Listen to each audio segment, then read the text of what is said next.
Punya lovers, kembali lagi di video ini kita akan bahas tentang Pi Network ya dengan sebuah judul Tujuan Pi Network di luar nalar dan akankah Open Minute sukses?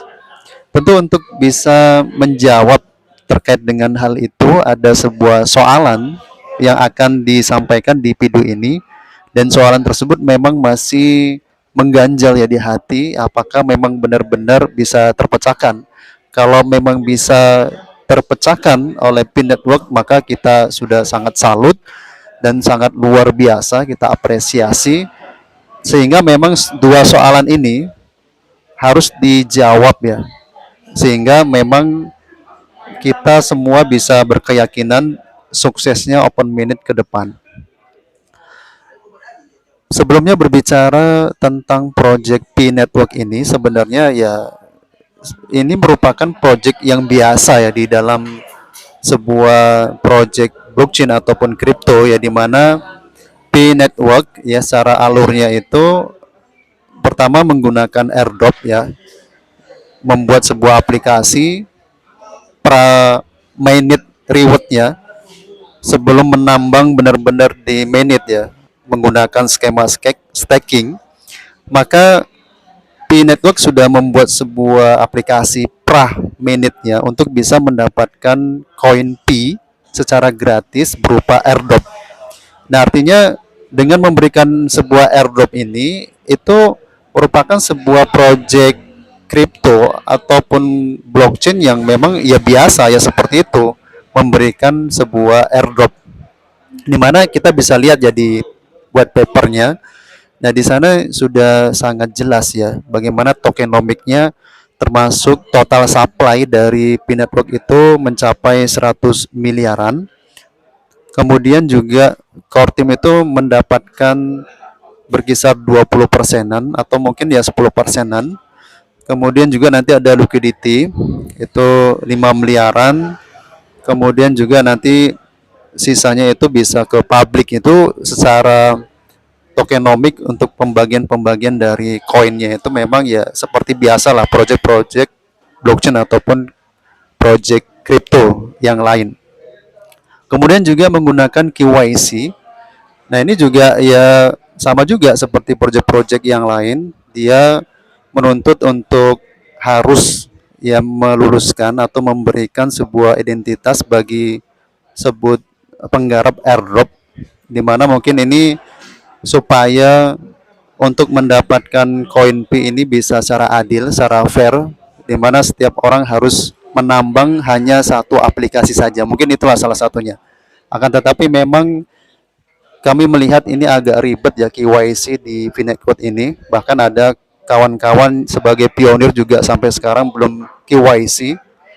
Dan seharusnya jangan juga sampai sesulit itu untuk bisa KYC.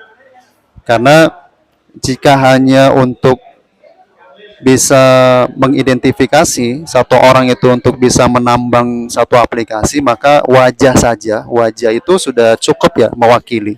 Jadi tidak perlu lagi identitas yang lain yang bahkan itu sampai berbulan-bulan bahkan ada tahunan itu juga sampai sekarang belum lulus. Karena ketika berbicara project blockchain sebenarnya arah fokusnya itu adalah desentralisasi. Jadi untuk KYC identitas yang diberikan itu juga sebenarnya harus dipertanyakan juga terlebih jauh untuk apa sebenarnya jika harus terlalu lengkap ya dan agak ribet apalagi seperti itu. Nah, kemudian bahwa V-Network ini kan merupakan sebuah project yang dimana dia membuat blockchainnya sendiri. Nah, tentu itu juga biasa kalau memang dibandingkan dengan project yang lain bahwa P-Network ini merupakan sebuah skema blockchain, skema bisnis terbaru yang sangat inovasi dan itu biasa-biasa saja karena memang karena Pi ini merupakan sebuah project blockchain, memang dia harus berbeda dengan project-project yang lain. Dia harus memiliki sebuah inovasi. Kalau tidak ada bedanya dengan blockchain sebelum-sebelumnya, ya untuk apa juga membuat blockchainnya sendiri. Tentu lebih baik dia hanya menciptakan sebuah token yang hidup di jaringan yang lain atau jaringan orang lain. Sehingga ya wajar-wajar saja ketika ada sebuah inovasi dan itu lebih baik dibandingkan dengan blockchain yang sebelumnya, dan itu biasalah di dalam project sebuah blockchain. Nah, ternyata P-Network ini juga sekarang itu sudah bisa melakukan peer to peer. Bahkan ada beberapa website yang dia menjual sebuah produk yang itu bisa bertransaksi menggunakan P-Network. Jadi ini luar biasa juga ya, sebuah kemajuan di dunia kripto. Akan tetapi itu juga sebenarnya ya biasa juga, karena dalam statusnya kita lihat P ini itu merupakan produk blockchain. Ketika kita bandingkan dengan produk kripto yang lain, itu kan statusnya sama sebagai produk dari blockchain, yaitu kripto ya. Nah, untuk kripto-kripto yang lain sebenarnya juga sama. Mereka bisa digunakan untuk peer-to-peer ataupun membeli sebuah barang ya atau produk di sebuah marketplace ataupun online shop ketika itu dibuat sebuah ekosistem terkait dengan kripto tersebut. Jadi, misalnya kita menggunakan kripto yang lain ya, kalau memang perbandingannya peer-to-peer untuk bisa transaksi untuk membeli sebuah produk. Misalnya Ripple ya, Ripple kan cukup murah biayanya, jadi untuk transaksinya juga cukup efisien. Atau menggunakan Solana, itu juga bagus, artinya dengan gas fee yang cukup murah. Kemudian juga menggunakan Core misalnya, atau token-token yang ada di Core, itu juga cukup sangat murah ya, bahkan efisien karena memang selain murah juga transaksi begitu cepat. Jadi sama saja ketika peer to peer. Nah, ternyata bahasan di video ini kita harus melihat di luar nalar dari tujuan P-Network itu adalah untuk bisa menciptakan uang digital itu secara global. Jadi bagaimana P-Network ini bisa digunakan oleh seluruh dunia lah atau skala besar. Nah, disinilah sebenarnya pada bahasan video ini yang kita maksud dengan tujuan P-Network itu di luar nalar. Artinya memang ini sesuatu yang sangat berbeda. Jadi ketika ini memang bisa terwujud, maka kita sangat salut sekali, sangat mengapresiasi. Nah, akan tetapi ketika P-Network ini kabar-kabarnya ya, berbagai informasi itu beredar akan digunakan atau diadopsi oleh berbagai negara dan digunakan sebagai alat transaksinya, maka tentu harus ada sebuah soalan yang harus dijawab terlebih dahulu sehingga memang ini benar-benar bisa terwujud. Nah, soalan yang pertama itu berkaitan dengan transaksi skala global ya. Ini berarti transaksi P itu harus dari hulu dan hilir.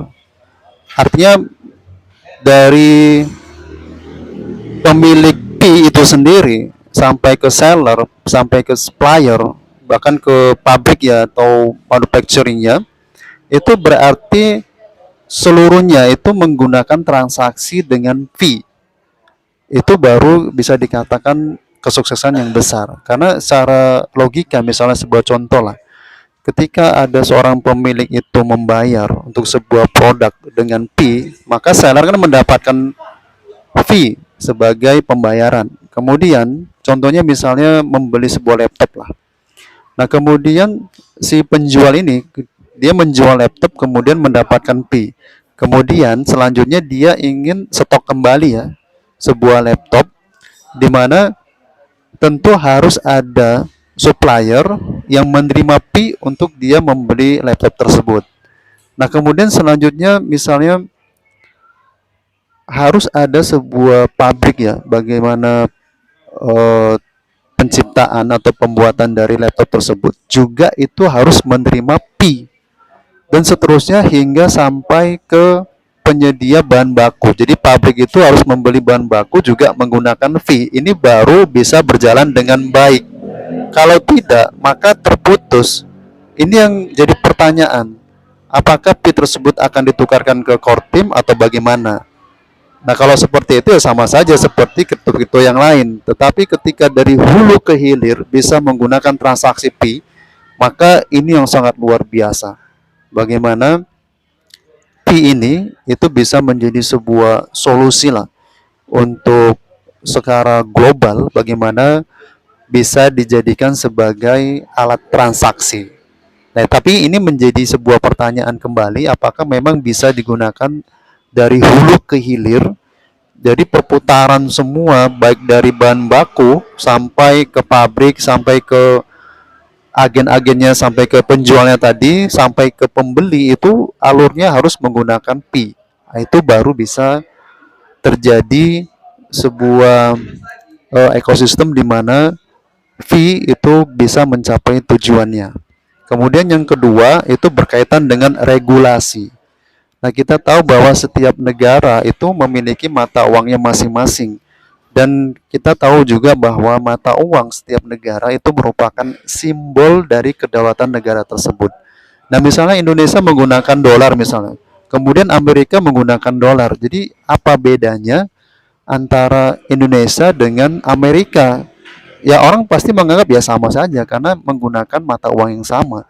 Jadi itulah yang dimaksud dengan sebuah simbol ya, simbol negara, di mana itu membedakan antara negara-negara dengan mata uang yang ada. Jadi di Indonesia kita menggunakan rupiah, mata uangnya namanya rupiah, dan itu menjadi sebuah simbol negara. Nah, oleh karena itu kedua hal yang menjadi soalan adalah bagaimana dengan regulasi yang akan digunakan atau menjadi sebuah jaminan bagi VNetwork untuk bisa masuklah ke dalam sebuah negara di mana negara itu memiliki regulasi ya.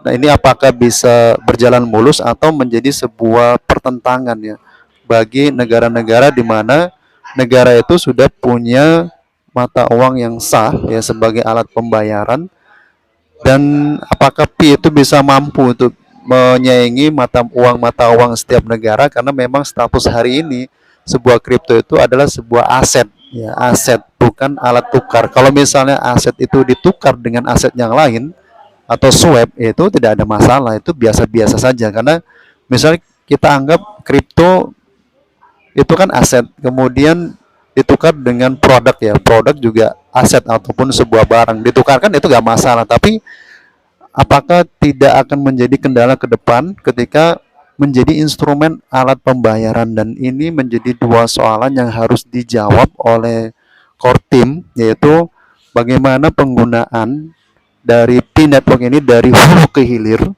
itu bisa berjalan dengan baik, berjalan dengan mulus. Kemudian yang kedua berkaitan dengan regulasi setiap negara.